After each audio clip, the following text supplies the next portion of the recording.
So a new poll from NPR and Marist said that nearly half of Republican men won't get the vaccine when it's available to them.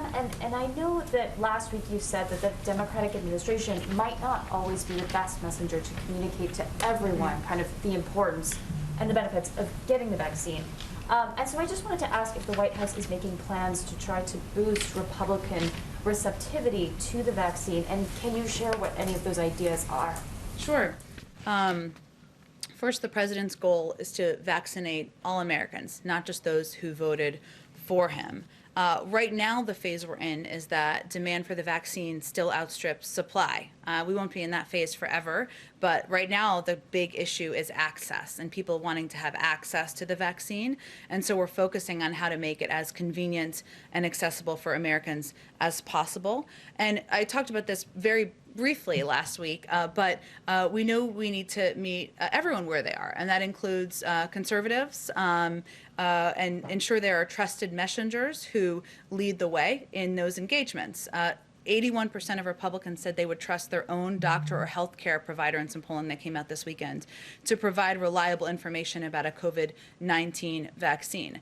This is consistent with what I was conveying last week and some of the data that we've seen internally about how, yes, there are a number of prominent officials out there who, if they were more vocal about getting the vaccine, we'd certainly support that. But also doctors and local health providers we see poll after poll, are one of the most trusted authorities in communities, regardless of people's political affiliation, as are religious leaders and local leaders as well. So we are very mindful of that and thinking of ways to support, empower, help fund those efforts.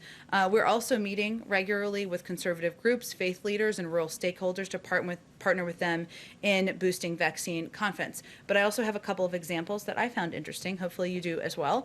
We are focused on earned media and establishing partnerships with trusted messengers right now. We will quickly move to a big public campaign, which will be run out of HHS. There's even some funding in the American Rescue Plan for that. That will be a part of it that hopefully we'll have more to say on in a couple of weeks. But a couple of examples. Tomorrow, Dr. Fauci and Dr. Collins will be hosting an event with evangelical leaders to discuss the vaccine and how we can partner with them. Dr. Collins has appeared on the 700 Club.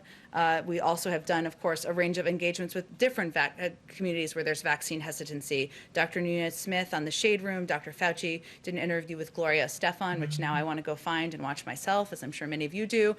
So we are trying to be creative on earned media to meet people where they are, but we're also mindful of empowering, supporting local trusted voices, because we've seen that in poll after poll to be an effective way of reaching a range of communities. Dr. Fauci said recently that former President Trump getting involved in this would be a game changer for encouraging Republicans to take the vaccine. Do you guys agree, and does President Biden want to see Trump get involved in this messaging?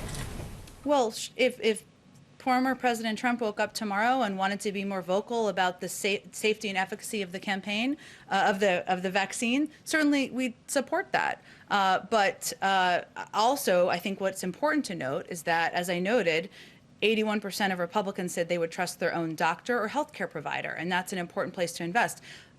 Every other living former president, or most of them, if not all of them, has participated in public campaigns. They did not need an engraved invitation to do so. So he may decide he should do that. If so, great. But there are a lot of different ways to engage, to reach out, to ensure that people of a range of political support and backing know the vaccine is safe and safe and effective.